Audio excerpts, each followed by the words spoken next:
mencingkinglah menceng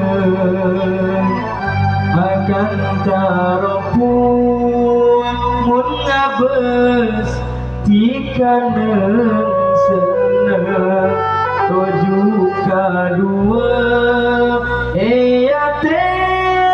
dua cerengan pakajaan saking sakit derina cetaku mata hilina duaing mata tak kerasa tanah tertako besar duseno sapa ada sekarang kawan mana lah kapian juga kapian dah yuk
kita bisa apa mungkin naik keris berseko besar hanya kasa kali mula bertiga kakek mimpi saya bisa mengkeringat bulan narik tiba besar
Waktu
Untuk cahaya halilintar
Terima kasih buat panitia. Kita tamunya. Oke, assalamualaikum warahmatullahi wabarakatuh. Waalaikumsalam warahmatullahi wabarakatuh. Dipersilakan untuk buat desa pimpinan Bapak Nabila untuk memasuki lapangan untuk cahaya halilintar.